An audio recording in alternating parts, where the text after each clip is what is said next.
शिंदे फडणवीस सरकार की चुनौतियां कम होने का नाम नहीं ले रही।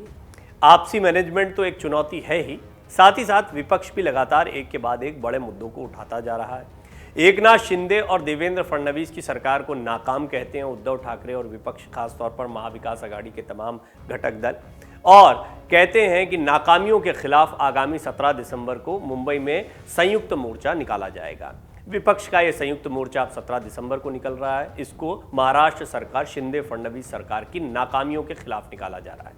यह ऐलान सोमवार को पूर्व मुख्यमंत्री उद्धव ठाकरे ने किया। मोर्चा निकालने का फैसला महाविकास आघाड़ी गठबंधन के नेताओं की बैठक में लिया गया।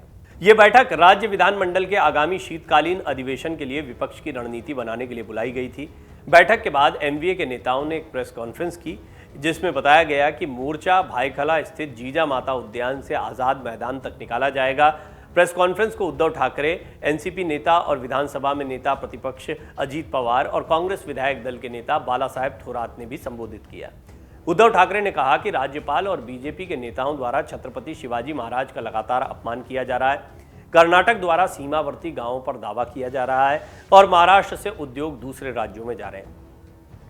स्पष्टता आप समझ सकते हैं कि आने वाले दिनों में कौन कौन से बड़े मुद्दे होने वाले हैं। शिवाजी का नाम महाराष्ट्र की सियासत के लिए बहुत महत्वपूर्ण है, बहुत ही सम्मानित नाम है। उनके अपमान के मुद्दे को उद्धव ठाकरे या उनका गुट छोड़ने वाला नहीं है और इस मुद्दे को अब पूरे एमवीए के घटक दल मिलकर उठाते दिखाई देंगे।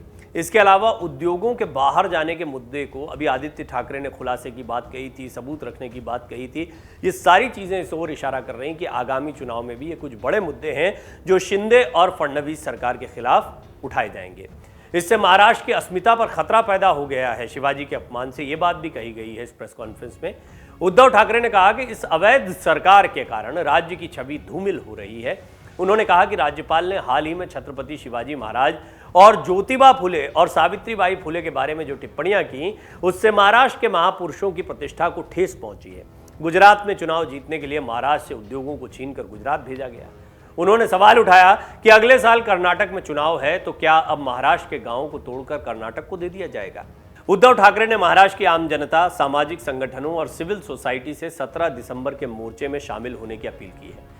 उन्होंने कहा कि मोर्चे का मुद्दा केवल राजनीतिक नहीं है, बल्कि महाराष्ट्र के स्वाभिमान का सवाल है।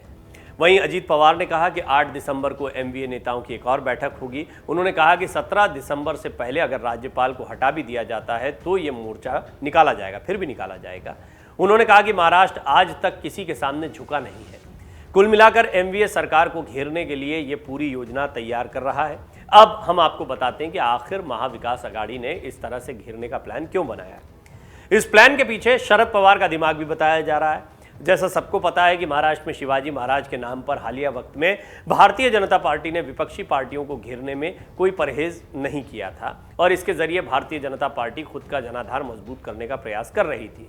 अब जैसे ही भारतीय जनता पार्टी की तरफ से इस राज्यपाल की टिप्पणी पर कोई भी बात नहीं कही गई या खुलकर इसका विरोध नहीं किया गया है, तो इसको शिवाजी का अपमान करार दिया गया और साथ ही साथ ये कहा गया कि सरकार या बीजेपी जो है इस मुद्दे पर चुप बैठी हुई है, क्योंकि ये टिप्पणी राज्यपाल ने की है और राज्यपाल भगत सिंह कोश्यारी एक समय पर बीजेपी के दिग्गज नेता रह चुके हैं और बीजेपी उनको सपोर्ट कर रही है। उद्धव ठाकरे तो ये तक कहते रहे कि राजभवन को पार्टी ऑफिस बना दिया गया, इस तरह के आरोप भी वो लगाते रहे। बहरहाल इसके बाद महाविकास आघाड़ी को बैठे बिठाए राज्य की शिंदे फडणवीस सरकार को घेरने का एक बड़ा मौका मिल गया और इस मौके को महाविकास आघाड़ी अपने जनाधार को मजबूत करने के लिए भी इस्तेमाल करेगी, क्योंकि ये बात महाविकास आघाड़ी को भी पता है कि अगर शिवाजी महाराज के अपमान का मुद्दा उठाया गया तो महाराष्ट्र की जनता बिना सोचे समझे हमारे साथ जुड़ जाएगी। यानी सेंटिमेंट जो है वो बहुत हाई रहते हैं शिवाजी के नाम पर। शिवाजी की अस्मिता से जोड़कर अगर कोई भी मुद्दा उठाया जाएगा तो उसको जनता हाथों हाथ देगी। सिर्फ जनाधार बढ़ाने तक की बात नहीं है, बल्कि इसके पीछे एक और कारण है कि अगर इस मुद्दे पर विरोध बढ़ाया गया तो मुमकिन है कि बीजेपी के हार्डकोर वोटर शिवाजी महाराज को जो मानते हैं वो भी एमवीए के साथ में आ जाएं। ऐसी एमवीए के घटक दलों को उम्मीद है। इस बात की उम्मीद महाविकास आघाड़ी के नेताओं को है, लेकिन इस पूरी रणनीति में ध्यान देने वाली बात यह है कि महाविकास आघाड़ी जहां एक तरफ शिंदे और फडणवीस सरकार की नाकामियों को बताने का प्रयास कर रही है, वहीं साथ ही साथ में शिवाजी महाराज के अपमान के मुद्दे को भी भुनाने के लिए पूरी योजना बनाई गई है। यानी शिंदे फडणवीस सरकार को दो तरफा घेरने की योजना बनाई गई है। खैर, इन सब योजनाओं को अमली जामा अब 8 दिसंबर को पहनाया जाएगा, लेकिन इतना तो तय माना जा रहा है कि महाविकास आघाड़ी शिंदे फडणवीस सरकार को घेरने के लिए बड़ा प्लान तैयार कर रही है। इसके लिए मोर्चे निकाले जाएंगे, रैलियां निकाली जाएंगी, विरोध प्रदर्शन किए जाएंगे और इस सब में 2-3 मुद्दे बहुत महत्वपूर्ण रहने वाले हैं। शिवाजी के अपमान का मुद्दा और उद्योगों के गुजरात जाने के मुद्दे को पुरजोर तरीके से उठाया जाएगा। एक हल्का सा इशारा उद्धव ठाकरे ने दे दिया है। उन्होंने कहा, गुजरात में चुनाव जीतने के लिए क्या उद्योग महाराष्ट्र से गुजरात में दे दिए गए।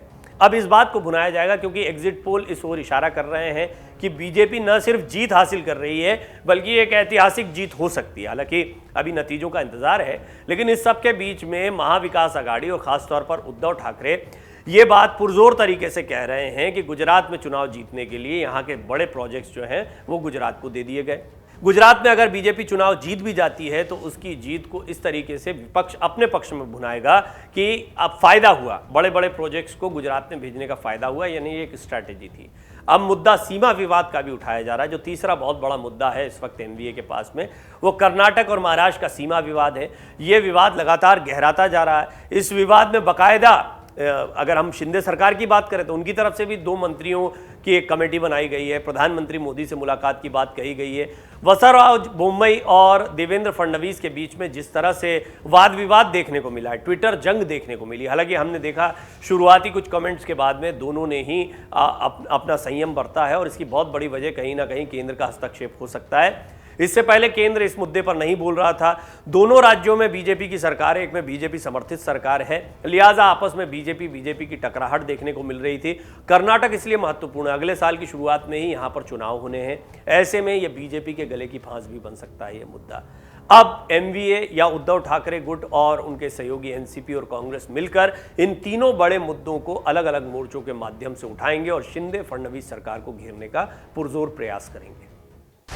डाउनलोड करें अमर उजाला ऐप और पाएं खबरें लगातार। अगर आप ये वीडियो YouTube पर देख रहे हैं तो हमारे चैनल को सब्सक्राइब करें और बेल आइकन को दबाना ना भूलें। अगर आप Facebook पर ये वीडियो देख रहे हैं तो हमारे पेज को लाइक करें।